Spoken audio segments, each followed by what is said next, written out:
बिस्मिल्लाहिर्रहमानिर्रहीम। अस्सलाम वालेकुम नादरीन, आप यूट्यूब चैनल देख रहे हैं। मैं इमरान खान।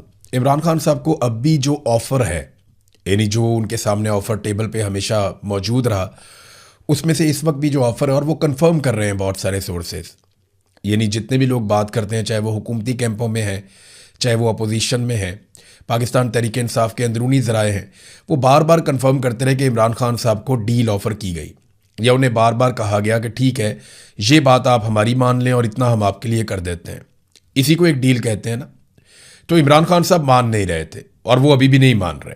इस वक्त जो लेटेस्ट उनके पास दोबारा ऑफर है वो यही है कि आप बनीगाला में चले जाएं, आप अपना इलाज करवाएं, आप खामोशी के साथ वक्त गुजारें, मौजूदा जो सेटअप है उसको आप तस्लीम करें और अगले इंतखाबात का आप इंतज़ार करें। जब इंतखाबात आएंगे तो आप अपनी कंपेन कीजिएगा और फिर आप इलेक्शन लड़िएगा। जबकि इमरान खान साहब का जवाब वही सादा जो मैंने आपको बताया। कुछ अर्सा पहले इमरान खान साहब की जेल में एक बड़ी अहम मुलाकात हुई, एक शख्सियत वहाँ पे गई और उसको रिपोर्ट भी किया गया। उसके बाद आपने देखा कि रज़ी ताहिर साहब को गिरफ्तार किया गया और उनसे एक ही सवाल किया गया, बार बार एक ही बात उनसे बार बार पूछी गई कि बताओ तुम्हें ये पता कैसे चला, बताओ तुम्हें ये बताया किसने, क्या जेल के अंदर से किसी ने बताया, बाहर खबर कैसे निकली, ये बताओ। तो वो इमरान खान साहब का तब भी जवाब यही था। जिन सोर्सेज से चीज़ें बाहर आई हैं वो मिलिट्री एस्टेब्लिशमेंट के अपने सोर्सेज हैं। अब ये जब खबरें निकलती हैं, हर आदमी का अपना एक हल्का अहबाब है, तो चीज़ निकल आती है कभी ना कभी, फौरन नहीं निकलती तो टाइम लग जाता है, लेकिन अल्टीमेटली चीज़ें बाहर आ जाती हैं। तो उसमें यह बताया गया कि इमरान खान साहब मज़िद हैं उसी बात के ऊपर कि मेरा मैंडेट वापस किया जाए, नहीं तो आप नए इलेक्शन अनाउंस करें, आप पाकिस्तान में एक नए इलेक्शन अनाउंस करें, इसके बगैर पाकिस्तान आगे बढ़ेगा ही नहीं। पाकिस्तान के मसाइल का हल अब एक साफ और शफाफ नए इंतखाबात के अंदर है। और तब से लेकर अब तक इमरान खान साहब लगातार अभी भी कैद तन्हाई में है, उनके ऊपर बहुत सख्ती की गई है। पाकिस्तान तहरीक इंसाफ ने उनकी कैद तन्हाई ख़त्म करने के लिए एक एहतजाजी तहरीक चलाने का ऐलान किया है और 2 महीने का वक्त दिया है। अब इसमें जो अलीमा खान साहबा का लेटेस्ट स्टेटमेंट है वो कहती है जी इमरान खान के साथ ये वही करना चाहते हैं जो मिस्र में इन्होंने मुर्सी के साथ किया था, यानी जो मुर्सी के साथ मिस्र में हुआ था वही इमरान खान साहब के साथ अडयाला जेल में करना चाहते हैं। हम देखना चाहते हैं कि आप इमरान खान को जहरीली शय या स्लो पॉइजन तो नहीं दे रहे, तो इसलिए हमारी मुलाकात करवाई जाए। देखिए, दबाव डालना पड़ेगा इमरान खान साहब की पार्टी को और उनकी फैमिली को। 2 महीने बड़ा लंबा टाइम होता है। और ये जो सुहेल अफरीदी साहब ने कहा या उनकी पार्टी की तरफ से मौक़िफ़ आया कि ये जो तहरीक हम चलाने जा रहे हैं या एहतजाज करने जा रहे हैं 27 सितंबर को, ये इमरान खान की रिहाई के लिए नहीं बल्कि ये उन तक रसाई के लिए है। मैंने आपसे आज से 6-7 माह पहले कहा था कि ऐसा दिखाई देता है कि इमरान खान साहब की रिहाई की जो तहरीक है वो आहिस्ता आहिस्ता इमरान खान साहब तक रसाई की तहरीक बन जाएगी। और इस बात के ऊपर एहतजाज नहीं होगा कि इमरान खान साहब को जाली मुकदमात में रिहा किया जाए, बल्कि इस बात के ऊपर मुस्तकबिल में एहतजाज होगा कि इमरान खान साहब से चलो मुलाकात ही करवा दें या उनका इलाज ही करवा दें। तो अब मामला वहां पर पहुंच गया। इमरान खान साहब की आंख के बारे में खबर आए 6 महीने से ज़्यादा गुजर गए हैं। उनकी 85% एक आंख ज़ाया हो गई है। वो पाकिस्तान का सबसे बड़ा लीडर है और उसकी पार्टी अभी तक इमरान खान साहब से मुलाकात का बंदोबस्त भी नहीं कर पाई। ये आसिम मुनीर की एक बहुत बड़ी कामयाबी है कि उन्होंने इस पार्टी को इकट्ठे नहीं होने दिया और कम से कम इतना दबाव बनाकर रखा कि अवाम और पार्टी के बीच में जो खलीज है वो बरकरार रहे। लेकिन इसके हवाले से मैं एक चीज़ आपको और बताऊं कि पाकिस्तान तहरीक इंसाफ को ही लोग वोट देंगे जब भी कभी दोबारा इलेक्शन होंगे। आसिम मुनीर साहब जो मर्जी कर लें, उसकी वजह यह है कि लोग मिलिट्री एस्टेब्लिशमेंट से ज़्यादा नफरत करना शुरू हो गए हैं। लोग ये समझते हैं पाकिस्तान के मसाइल के लिए वो जिम्मेदार है। पाकिस्तान तहरीक इंसाफ ने यह भी बताया, सुहेल अफरीदी ने, कि अलीमा खानम हमारे साथ होंगी इस तहरीक के अंदर और वो इस एहतजाज को आगे बढ़ाएंगी। तो अब पाकिस्तान तहरीक इंसाफ की तैयारियां तो अपनी जगह पे जो अभी तक दिखाई नहीं दी।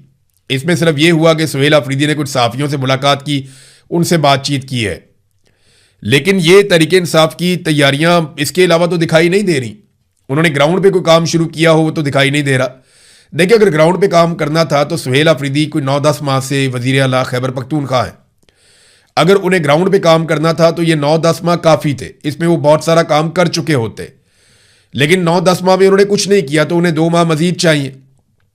अब वो ये कहते हैं कि जनाब मौसम की शिद्दत है, तो वो जो इमरान खान जेल में बैठा हुआ पूरी कौम के लिए जेल काट रहा है उसके लिए मौसम की शिद्दत नहीं है। यानी ये जो कुछ भी जो सिक्योरिटी फोर्सेस के लोग खड़े होंगे सड़कों पे आकर, उनके लिए मौसम की शिद्दत नहीं होगी। मौसम की शिद्दत यानी इस मौसम के अंदर लोड शेडिंग बदतरीन हो रही है। बैड गवर्नेंस की वजह से लोगों की बैंड बजी हुई है।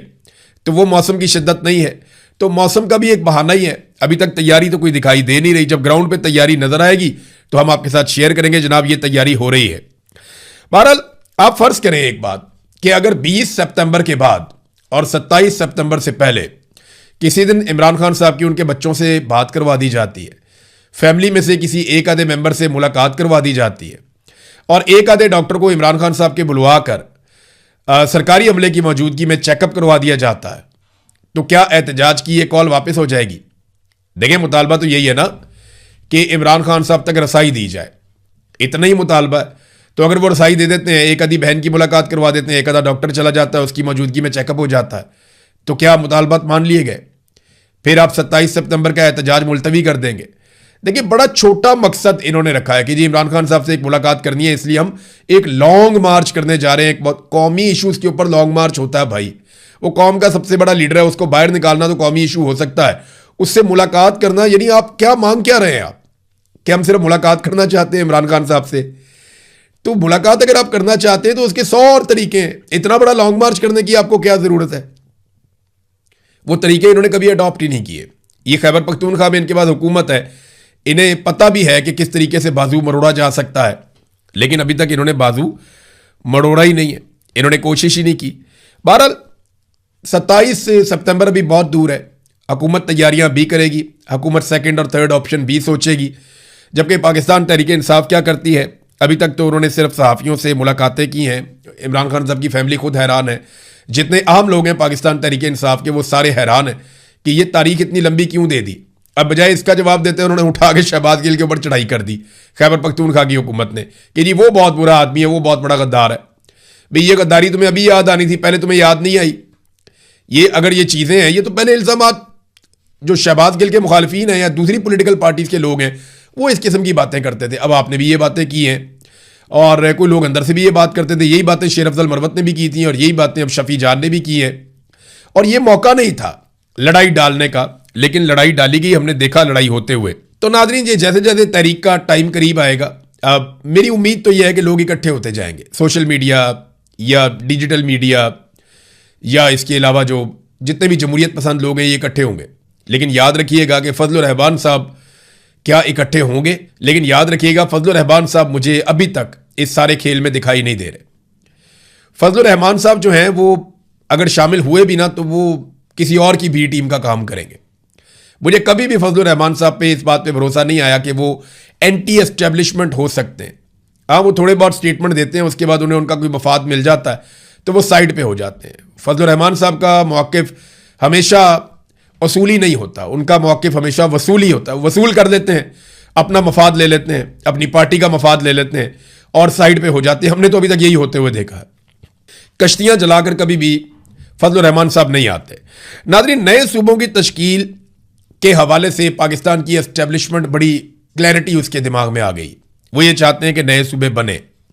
अब इस किस्म की खबरें वो अपने सहाफ़ियों के ज़रिए से मार्केट में लॉन्च कर रहे हैं कि बहुत सारे नए सूबे बन जाएंगे जिनकी तादाद दर्जनों में होगी और उन सूबों के ज़रिए से एक डायरेक्ट इलेक्शन हुआ करेगा जिसमें एक सदर पाकिस्तान होगा जिसके पास बहुत सारे इख्तियारात होंगे और अमरीकी तर्ज की एक हुकूमत पाकिस्तान में बनाई जाएगी और सदर का इंतखाब जो है वो बराह रास्त इलेक्शन से होगा। नजम सीठी साहब ने ये बात की और लोगों ने भी ये बात की। तो इसके पीछे ना सोच एक ही है कि आसिम मुनीर साहब अपने आप को एक और लेवल ऊपर लेकर आना चाहते हैं। उनके दिमाग में यह है कि फील्ड मार्शल बन के भी मुझे दूर कुर्सी पे बिठाया जाता है, तो अगर कहीं मुझे बराबर बैठने का मौका मिल जाए आलमी रहनुमाओं के, अगर मैं सदर बन जाऊं तो कितनी ज़्यादा इज्जत हो जाएगी। और एक एटमी मुल्क का सदर बनना है तो ये तो बहुत बड़ी बात है। लेकिन क्या वो सदर बन सकते हैं या लोग उन्हें वोट डालेंगे? लोग उन्हें वोट नहीं डालेंगे। मैं आपको ये बता देता हूं कि सनम जावेद के मुकाबले में भी फील्ड मार्शल आसिम मुनीर इस वक्त इलेक्शन नहीं जीत सकते किसी एमएनए के हल्के का। जाएं जाके लाहौर में इलेक्शन लड़के देख लें। अगर आप फॉर्म 45 वाले इलेक्शन की बात करें, आप फ्री एंड फेयर इलेक्शन की बात करें, वो नहीं जीत पाएंगे। उसकी वजह यह है कि लोगों ने 8 फरवरी 2024 को जब वोट डाले थे तो वो मिलिट्री एस्टेब्लिशमेंट की नफरत में और मुखालफत में डाले थे। लोग पसंद नहीं कर रहे जो कुछ पाकिस्तान की मिलिट्री एस्टेब्लिशमेंट ने पाकिस्तान के साथ किया। लोग जर्नैलों की सियासत से तंग आ गए तो किसी जर्नैल को लोग वोट डालेंगे नहीं। लेकिन अगर सदर पाकिस्तान बनना है तो उनको धांधली करनी पड़ेगी बड़े पैमाने पर। और धांधली करके अगर वो एक निज़ाम कायम करेंगे तो याद रखिएगा पाकिस्तान की सूरत हाल नहीं बदलेगी। आप जो मर्जी निज़ाम ले आए, धांधली के साथ पाकिस्तान की सूरत हाल नहीं बदलेगी। अवाम का मैंडेट ही आपको कबूल करना पड़ेगा। जिस हुकूमत की पुश्त के ऊपर अवाम ना खड़ी हो या अवाम की अक्सरियत कम से कम ना खड़ी हो, वो हुकूमत मुल्क नहीं चला सकती। ये बड़ी सादा और सीधी सीधी बात है। अब नए सूबे बनाना बहुत अच्छी बात है, मेरी जाती राय आप ले। इमरान खान साहब भी ये कहते थे, जो भी समझदार आदमी है वो आपको यही कहेगा कि जितने ज़्यादा आप इंतजामी यूनिट्स बनाएंगे, और बहुत ज़्यादा भी बनाने की ज़रूरत नहीं है, लेकिन जहां पे आपका कंट्रोल ठीक हो जाए, तो जितने आप इंतजामी यूनिट्स बनाएंगे उतना ज़्यादा आप बेहतर परफॉर्म कर सकेंगे। ये हर पाकिस्तानी का मानना है, जो समझदार आदमी है। कोई जिद में अड़ जाए तो अड़ जाए, लेकिन ज़्यादा इंतजामी यूनिट्स बेहतर अंदाज में मुल्क को चला सकते हैं। लेकिन यह फैसला अवाम के मुंतखब नुमाइंदों को करना चाहिए, ना कि सरकारी मुलाजमीन को करना चाहिए। सरकारी मुलाजमीन अपना मफाद, अपना फ़ायदा सोचते हैं, जबकि अवामी मुंतखब नुमाइंदे जो हैं वो मुल्क के बारे में सोचते हैं। उनकी सोच में बहुत फ़र्क होता है, इसीलिए पूरी दुनिया में अवाम के मुंतखब नुमाइंदे ही ये बड़े बड़े फैसले करते हैं। अब नाज़रीन, सिस्टम कोलैप्स हो रहा है, रोज़ाना की बुनियाद पर सिस्टम खुद बता रहा है कि वो कोलैप्स हो रहा है। पाकिस्तान का जो सबसे बड़ा सूबा है वो पंजाब है। पंजाब की हालत यह है कि डॉल्फिन फोर्स जो एक बनाई गई थी पेट्रोलिंग के लिए, ज़बरदस्त फोर्स थी वो फोर्स, और ये बनाई भी इन्होंने खुद थी। डॉल्फिन फोर्स भी ख़त्म करने का फैसला कर लिया गया है। आईजी पंजाब ने डॉल्फिन एहलकारों को थानों में तैनात करने की तजवीज़ दी है। हतमी फैसला मरियम नवाज करेगी। वजह क्या है जनाब, तुर्की से मुतासिर होकर उन्होंने 2016 में डॉल्फिन फोर्स बनाई थी। उन दिनों में तुर्की के साथ शहबाज शरीफ के बड़े ताल्लुकात थे।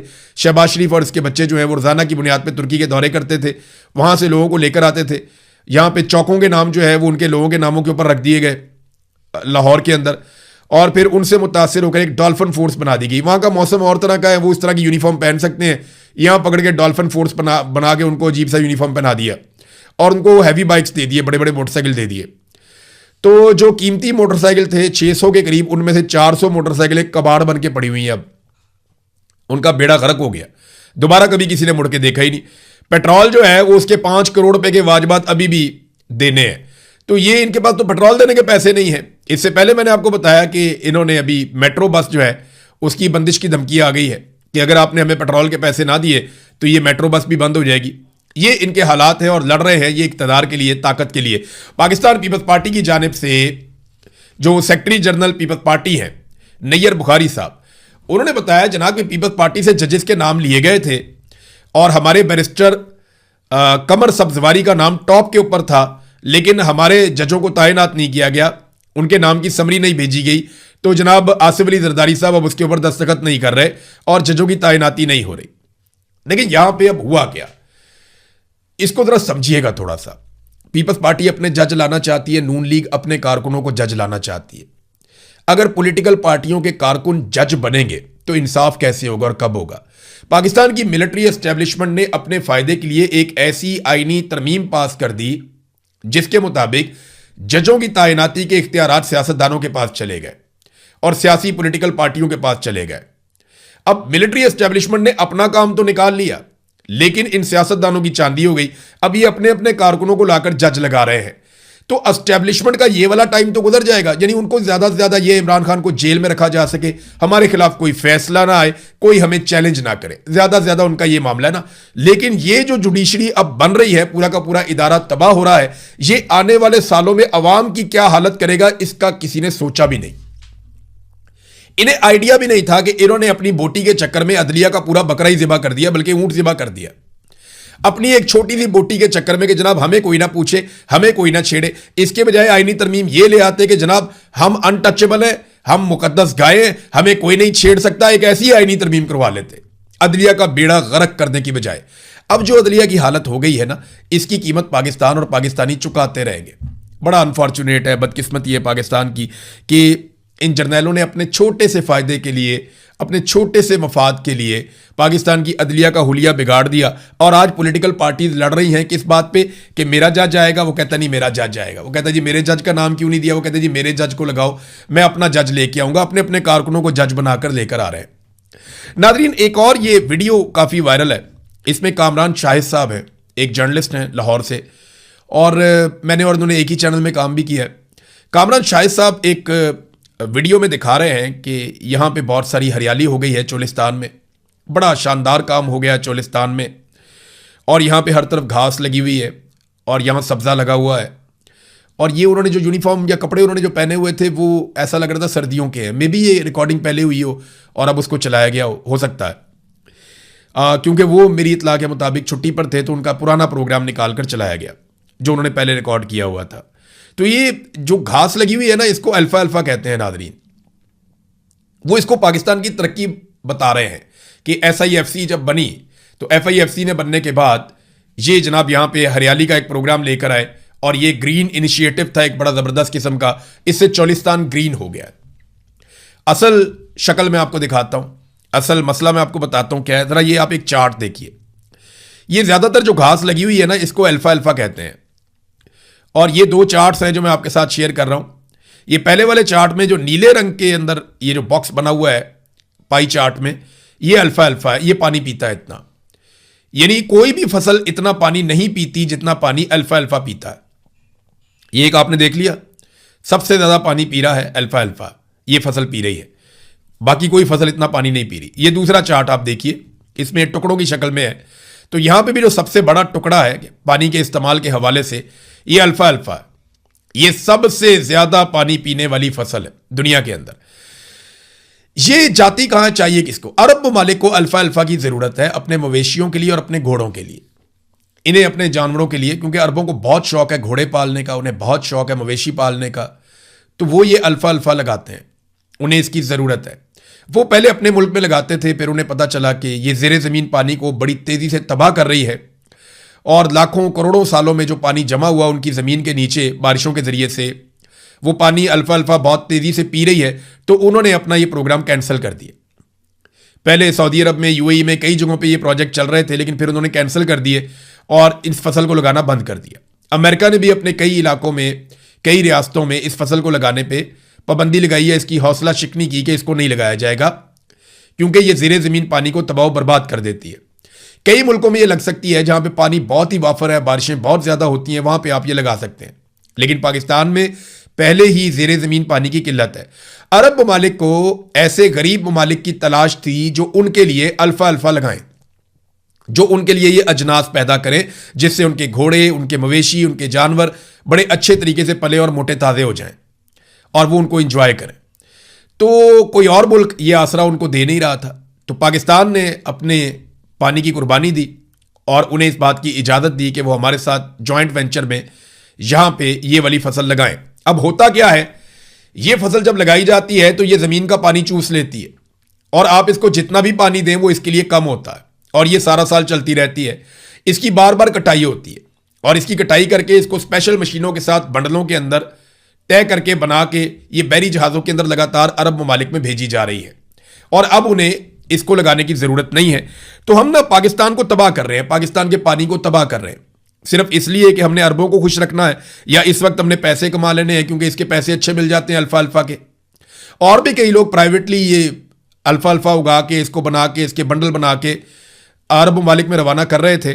लेकिन अब सबसे बड़े पैमाने पर यह काम SIFC यानी पाकिस्तान की फौज के ज़ेरे इंतज़ाम ये वाला काम हो रहा है।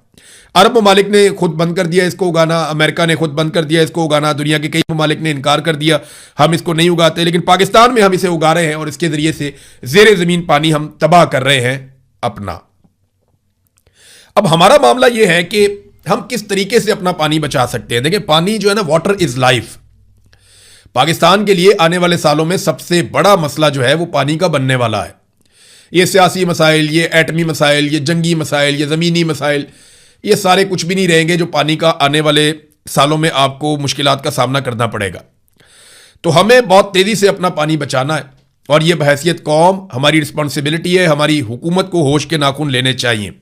हमें करना क्या पड़ेगा? देखिए ना, लोग ये पूछते हैं कि जनाब आप मसला बता देते हैं, आप इसका हल नहीं बताते। तो मैं आपको यहाँ पे 10 चीज़ें बताता हूँ जो आपको करनी पड़ेंगी तो आपका पानी बचेगा, वरना आपका पानी नहीं बचेगा।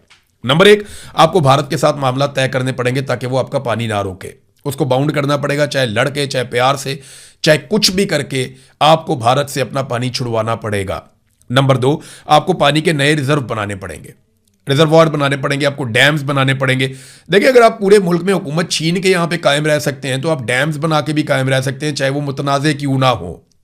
तो आपको वाटर रिजर्व बनाने पड़ेंगे, नंबर 3, आपको ज़रूरी ज़मीनों के ऊपर जो कॉलोनियाँ बन रही हैं, ये सिलसिला आपको रोकना पड़ेगा, इसको फ़ौरन बंद करना पड़ेगा। फिर जो पानी के कुदरती रास्ते हैं, जो पानी के बहाव का रास्ता है, जहाँ पुराने नाले बहते हैं, बारिशी पानी बहता है, उन रास्तों के ऊपर जो रास्ते में रुकावटें अब बनाई जा रही हैं या कॉलोनियाँ काटी जा रही हैं या बंद बांधे जा रहे हैं, वो बंद भी आपको ख़त्म करने पड़ेंगे। फिर आपको जंगलात लगाने होंगे ताकि वक्त पर मुनासिब मिकदार में बारिश पाकिस्तान में होती रहे।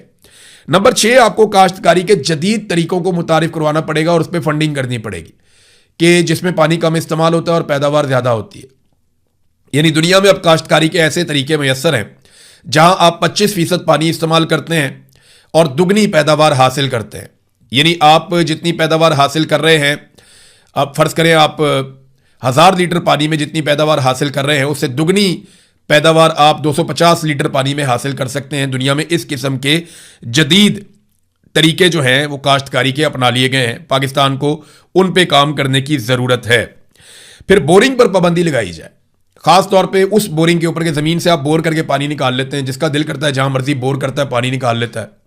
आप बोरिंग पर पाबंदी लगाएं, ख़ास तौर पे उन जगहों पे जहां पे फ्लड इरिगेशन करते हैं, यानी बोर करते हैं, पानी को इकट्ठा करते हैं, टैंकी में इकट्ठा छोड़ते हैं, पानी बहता हुआ जाता है फसलों में, ऐसे वो गलत है। अगर आपने बोरिंग करके पानी निकाल रहे हैं तो फिर आपको ड्रिप इरिगेशन पे आना चाहिए या आपको स्प्रिंकलर लगाने चाहिए जो पानी को बहुत थोड़ी मिकदार में देते हैं लेकिन हर फसल तक या हर पौधे तक पानी पहुंच जाता है। फिर जो खाले हैं उनको पक्का करना चाहिए। जो आपको अगला काम करना होगा, आपको सारे खाले पक्के करने चाहिए पाकिस्तान में ताकि पानी का ज़िया कम से कम हो। परवेज़ मुशर्रफ के दौर में ये हुआ था, ये आपको करना होगा। हर साल बाकायदा दुरुस्त तरीके से आपको भल सफाई करना होगी, यानी जितनी भी नहरें हैं उन सब की सफाई की जाए, हर साल की जाए, बाकायदा महकमा इसके ऊपर काम करे। लेकिन हमने भल सफाई कई कई साल होती हुई देखी ही नहीं है। फिर अल्फा जैसी ज़रूरी अजनास हैं, उनकी हौसला शिकनी भी पाकिस्तान में करनी होगी। ये चीज़ें आप करेंगे ना तो फिर पाकिस्तान में पानी बचेगा और हमारी मुस्तकबिल में आने वाली नस्लें वो इस पानी से मुस्तफ़ीद हो सकेंगी, वरना वो हमें बहुत बुरा भला कहेंगे कि हमारे बुजुर्गों ने पानी की तबाही फेर दी थी। अब तक के लिए इतना ही। अपना ख्याल रखिएगा, अपने इस चैनल का भी। अल्लाह हाफ़िज़।